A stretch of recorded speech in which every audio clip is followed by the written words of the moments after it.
Welcome into this week's episode of Coach's Corner. Jordan Woodruff with you. Great to have you along. Today's episode brought to you by Culligan Water. And we have head basketball coach Jacob Birnbaum with us of boys basketball. And we were talking about it off air. First thing, good to have you along. And this is kind of where you've been practicing a little bit, and it kind of gets into the drag because we're still a little ways out from a game. Got some scrimmages, but still, before that game counts, we got a ways to go. Yeah, we got, we're waiting on our football guys to get back right now. They're in the first round of the playoffs, so we'll have to see how that plays out. But the guys that we've had in the gym, they've been working hard. They're really starting to kind of feel my energy, get a good feel for how I like things done. Because, they've been doing things, especially the seniors, they've done things a certain way throughout their entire high school career. And now for me to come in and be like, we're changing everything, we're doing stuff differently. It took a little bit of time for them to adapt and start to figure that out, but they've really turned a corner like this past couple weeks. I feel like we've got everything moving in the right direction, and scrimmage is coming up, so we're going to PC West tomorrow. So, well, how hard is that to institute that? But then also knowing that you got football season wrapping up, you're going to have more guys coming over, and you kind of got to do the same thing with them, but you have a lot less time. Yep. So we're treating all our scrimmages right now just as learning opportunities, giving guys that, maybe don't have the experience from playing last year, some of the sophomores and juniors, seeing what they can do in those scrimmages, and just giving our older seniors also some opportunities to see how they've improved over the off season and be able to implement what they have. And then once our football guys come in, hopefully it'll just be kind of seamlessly adding them into what we've already got going on. Well, you want football to have as much success as possible, so you want them to keep going, and not just one week in, a couple of weeks in. But naturally, right around the Thanksgiving time is kind of a big time, for basketball. A lot of coaches, you can really work during that time. There's usually some scrimmages going on. You try to let everybody have the day for Thanksgiving, but I always remember high school ball, that Thanksgiving time was a big time to get to work. Oh, yeah, it's definitely going to be a real busy time for us. Should have the football guys back around that time and start getting them into the gym. I know they're in football shape right now, but we gotta get a little bit more lung capacity for basketball. So, yeah, we'll be real busy over Thanksgiving break. We'll make sure to let them enjoy Thanksgiving with their families, but we got to get ready for our first game November 28th, that Tuesday after. So. And for those that don't know, when you play multiple sports, I played football and basketball, it is different. You think, oh, you're going to be in shape. And the same way for the football players that go into wrestling. Different sports have different conditioning factors. And the fact with football, a lot of times you're not playing offense and defense, especially at the 6A level. Basketball, you're playing both. You're going up and down the court. Sometimes if there's no stoppage in play, you're nonstop for 4 or 5 minutes. And I know for you probably want to play fast too, so that conditioning is probably important. Definitely. And conditioning, in my opinion, is probably just as important as anything else in terms of your performance on the basketball court, because you can have all the skill, all the moves, all the know-how, but if you run out of breath, running up and down one time, then none of that stuff really matters if we can't be in shape to do it. Not only that, you got to be there in the fourth quarter. Definitely. And that's something we've instituted in practice this year, is we try to do our conditioning at the beginning of practice, before practice, so we're already used to playing tired the entire way through practice. Yeah, and that's something I like, because you are, most of the time, especially when you're in a close game late, you have to make the plays when your body is on that verge. Mm-hmm. And simulating that in practice, that's an interesting take on it, because a lot of coaches don't do that. But you're getting that body in a way broken down, and sometimes it's conditioned better to maybe go once you do that. But I know you want to get into a point where fourth quarter, my guys are going to be better than your guys, and there's a lot of things you can't really factor in, hit a shot, the talent level, things like that. But you can control, my team's going to be more conditioned. Yep, and that's, we're trying to control what we can control. We're trying to be in the best shape as possible, and we're trying to teach our guys to play as hard as possible. Like you said, we may not have the most talent every night, we may not have the most size, but every time we step on the court and then walk off the floor at the end of the game, we want to say that we played harder than the team across from us. No doubt. And I want to get into now some of the personnel. We talked to you about, the last time we talked about you coming in, what you changed. So don't want to spend as much time on that, but we're getting close to the season. I know you got to get those football guys back. But as far as personnel, what do you envision? Right now it starts to take shape what those maybe 10 guys that are going to get a lot of playing time, what that lineup's going to look like. So what do you see? Yeah, we're still gonna have some juggling around. As some guys are performing in practice. Some guys seems like they take a week off here or there.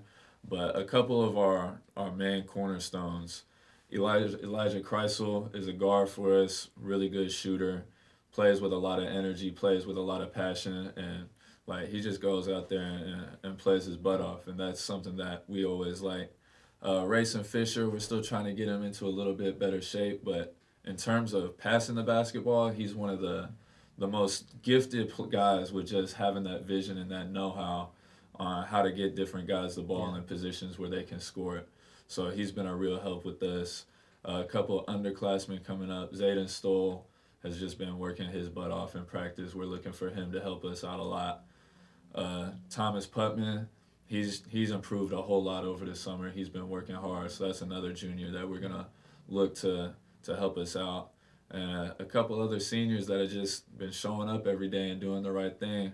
Nathan Silk and Jackson Northcutt. Like, those are guys I know I don't have to worry about because they're going to be on time, they're going to do the work, they're going to do what's required of them, and that's all we can ask for. So they're doing a great job as well. And the guys coming back from football, I mean, it's, of course, highlighted by the guy that you need to show up every night, Tay Moore, but there's other guys as well.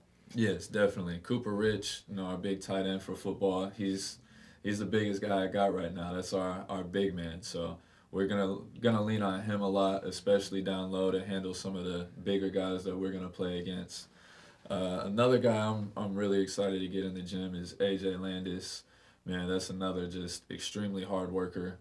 I've caught him in the gym a bunch of nights. Like, hey, coach, can you come up to the gym for me for an hour? Wow. Can I get shots up? And that's on top of everything he's doing with football already. So I know he's, as much as he loves football, I know he's just chomping at the bit to get back on the basketball court as well. So we're excited to get those guys back. Yeah, and things change. When we talked first, you had an idea of what things you wanted it to look like. You still have that, but once you get your personnel and you see what the guys can do under what you want to do, naturally you adjust things. So, what is your thought process of what this identity of your basketball team this year as you as the first year coach? What's this identity of this team going to be? No, I know we talked about playing fast, turning the tempo up a little bit, and the more we've practiced, the more we've analyzed kind of the personnel that we have.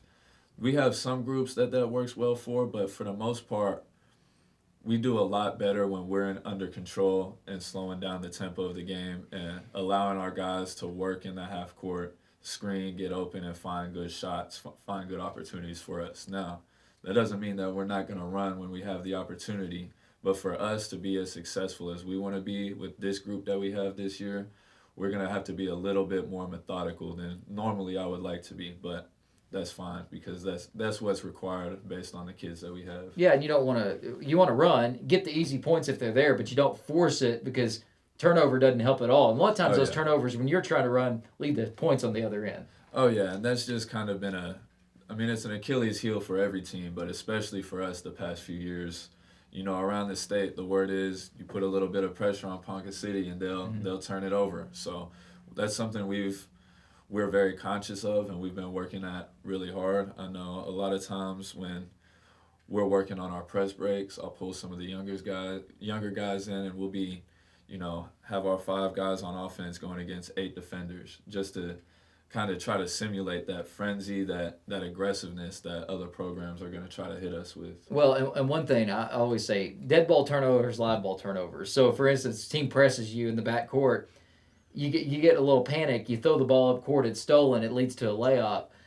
Sometimes as a coach, you're like, okay, we don't want to turn the ball over at all, but man, a 10-second would have been a lot better than turning the ball over and giving them a layup. Oh, 100%. And like my college coach used to say, if you're going to turn the ball over, I'd rather you punt it into the 10th row of the stands than throw it to the other team, because at least then we can set our defense up on the other end. Yeah. And defensively for this team, what do you envision there? You talked about offense maybe slowing back a little bit than what you envisioned at first, but defensively, I know every coach, you want to play tough defense, but what does tough defense look like this year? For us, it's pressuring guys on the perimeter. Past couple of years, we felt like guys have been a little bit too comfortable on the perimeter playing against us, so we're really working on extending our defense out a little bit more, but at the same time, just playing great team defense. And that's something a lot of our guys get caught up just watching their man and not paying attention to the ball. But the concepts that we're bringing in is, you know, man-to-man concepts, but at the same time, we're defending as a team. If, number 4 from Putnam City West, that's not going to be just Rayson Fisher's job to defend him. That's our entire job as a group to lock that down. Well, and yeah, if you're going to extend your defense out, put more pressure on the perimeter, you have to have good rotation and good help side defense. If you don't, it won't be successful. Definitely, and that's, we drill it every day. And past couple of days, I really liked what I've seen. So we're moving in the right direction. Yeah, and is it the first scrimmage coming up, or you guys already had? We had our first scrimmage last Friday. We went down to Oklahoma City, played against OKC Storm, and we also scrimmaged against their prep school team, which is post-grad guys that graduated from high school last year, but they're taking, that gap year to try to get a scholarship somewhere else. So that was a great opportunity for us. I know the first couple minutes when we stepped out against the post-grad guys, we were a little intimidated. We got our butts handed to us a little bit, but we came back, we regrouped, and we just got better, playing throughout the day. We started getting back to our game, stopped letting them speed us up so much. And when we do that, man, we're fun to watch. We got a good team, so we just got to keep working and maintain our cool when we get into those kinds of situations. Well, practice is going, have been for a little while. They will start, as we talked about, scrimmages, and then end of the month, we'll be here before we know it. And at the end of the month, we'll have the first game that goes down as on the record. And for you, and also with girls basketball, Micah, we'll have our first games as you and her being the head coaches as well. Yeah, it's exciting. We got a lot of exciting things going on in our athletic programs right now. It's a blessing and an honor for me to be the head coach of the Wildcats. As an alumni of Ponca City High School, I think it's really cool that Micah, another alumni, is the head coach of the women's program. So, man, I'm excited. I'm ready to get this season rolling. I am too. Well, thank you for stopping in today. Appreciate the time. That's going to do it for this episode of Coach's Corner. It's been brought to you by Culligan Water. Thanks to Jacob Birnbaum, head basketball coach for boys. Thanks to Chris behind the cameras and editing everything up. And we will catch you next time. And until next time, Jordan Woodruff saying, Go Cats.